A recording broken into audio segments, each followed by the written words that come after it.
কি ব্যাপার গো, সব কি ব্যাংকে ঢুকে আছেন নাকি? চিল্লাইলে মারবে। হ্যাঁ, ঠান্ডা লেগে গেছে? ঠান্ডা লাগেনি, এটা মানা যাবে না।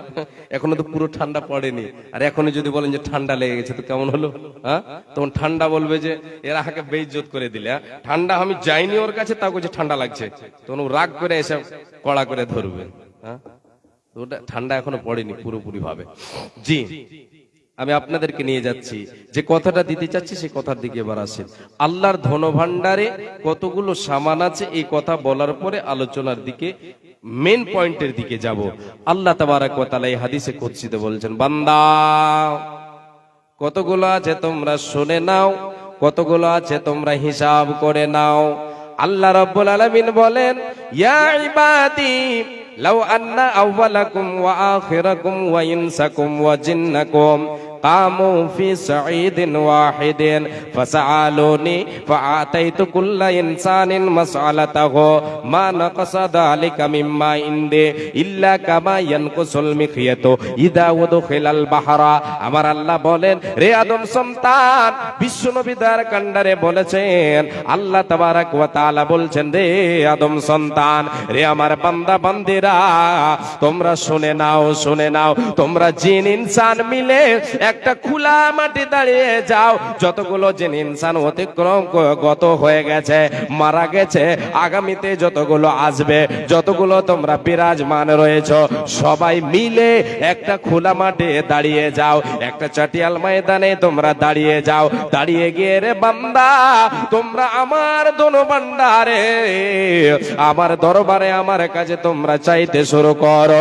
তোমাদের ইচ্ছা মতো তুমি চাও, তোমার বাবা চাক, জিন ইনসান মিলে চাও, তোমাদের সমস্ত গোষ্ঠীতে যতগুলো লোক রয়েছে সবাই মিলে চাও, আদম থেকে নিয়ে কিয়ামত পর্যন্ত জিন ইনসান সবাই মিলে তোমরা আমার কাছে চাও, তোমাদের ইচ্ছা মতো চাও।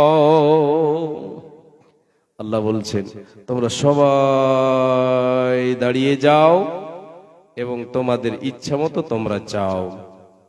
তাহলে আপনি কতটি পেলে খুশি হবেন? কতটি পেলে খুশি হবেন? আপনার ইচ্ছা কতটা? আপনার ইচ্ছা কতটা আপনি নিজেই জানেন না। আমার ইচ্ছা কত আমি নিজেই জানি না। জানেন যিনি, তিনি কে? তিনি হলেন আল্লাহ।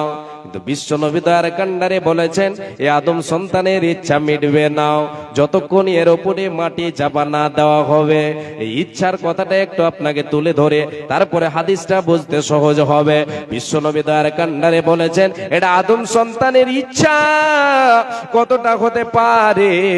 আল্লাহর নবী সাল্লাল্লাহু আলাইহি ওয়াসাল্লাম বলেন, এক আদম সন্তানকে যদি এটা মাঠ ভর্তি সোনা দেওয়া হয়, সে আবার ইচ্ছা পোষণ করবে, সে আবার যেন তার ভেতরে লোভ লালসা জাগবে, আবার ইচ্ছা করবে, মাবুদ রে, যদি তুমি আর একটা মাঠ ভর্তি সোনা দাও আমার জন্য কতই না ভালো হয়। নবীজি আমার বলছেন, তাকে দ্বিতীয় মাঠ যদি ভর্তি সোনা দেওয়া হয়, তৃতীয় মাঠের আশা করবে, বলবে আল্লাহ আর একটা হলে আমার ভালো হতো।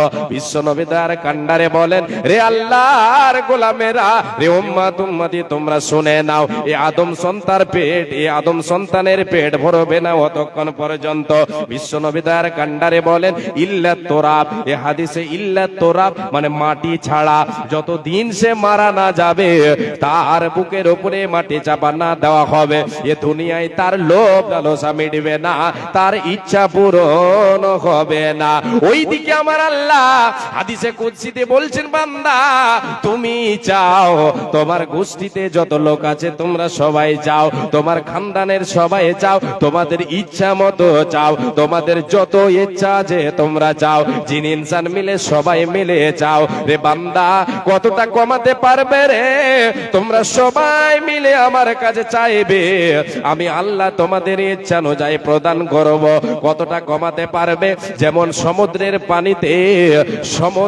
পানিতে একটা সুইকে যেগুলো দিয়ে মায়েরা আমার বোনেরা কেথা সেলাই করে, ওই সূচের কথা আল্লাহ রাব্বুল আলামিন আলামিন বলছেন, হাদিসে কুদসিতে আল্লাহ বলছেন, যেমন একটা সূচকে সমুদ্রের পানিতে ডুবিয়ে দিয়ে তার আগায়, তার মাথায়, তার শেষ অংশে, তার সামনে যে পানি ফোঁটা আছে, যে বিন্দু পরিমাণ ধরে, রে আদম সন্তান, জিন ইনসান শুনে নাও, তোমরা সবাই মিলে রে আমার ধন ভাণ্ডার থেকে এই পরিমাণ কমাতে পারবে, এর থেকে বেশি কমাতে পারবে না, পারবে না, পারবে না।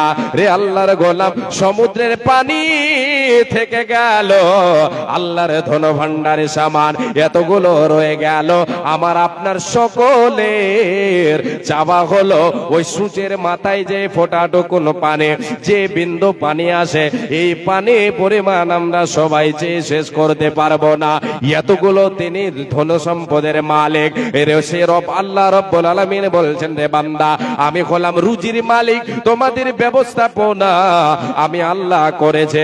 অতএব বান্দা রে, আমি আল্লাহ যেটা তোমাদেরকে দিয়েছি, রে মোমেনে মোমেনা, রে মোমেন মোমেনা, যে সম্পদ তোমাদের দিয়েছি, সেই সম্পদ থেকে তোমরা আমার পথে দান করো, আমার পথে ব্যয় করো।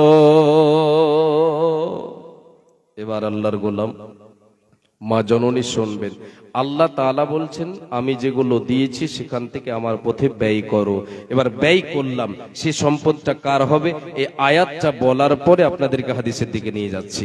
আল্লাহ রাব্বুল আলামিন বলেন, ওয়া আনফিকু মিম্মা রাযাকনাকুম মিন ক্বাবলি আইয়াতিয়া আহাদাকুমুল মাউত فيقول ربي لولا أخرتني إلى أجل قريب فأصدق وأكن من الصالحين।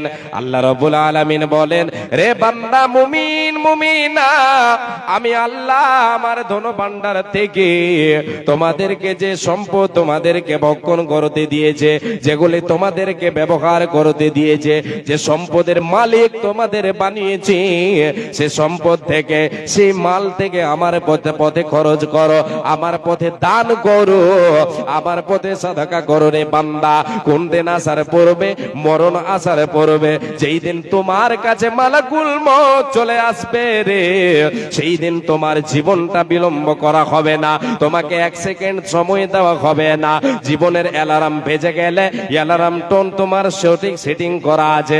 যেই দিন তোমার জীবনের শেষ মুহূর্ত চলে আসবে, তোমার কাছে মালাকুল মউত এসে পৌঁছে যাবে, তোমাকে এক কিঞ্চিত পরিমাণ, এক সেকেন্ডের জন্য তোমাকে সময় দেওয়া হবে না, বিলম্ব করা হবে না, আগে পাছে হবে না। অতএব বান্দারে, তোমরা আমার পথে আমার দেওয়া সম্পদ থেকে খরচ করো, দান করো, দান করো।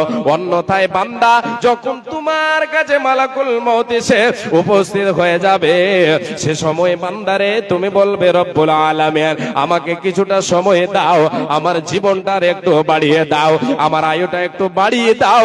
দয়াল মাবুদ রে, আমি আমাকে যে সম্পদগুলি তুমি দিয়েছ, এগুলি আমি দেখতে পাচ্ছি মাবুদ রে, সব যেন থেকে যাচ্ছে, সব যেন পড়ে থেকে যাচ্ছে।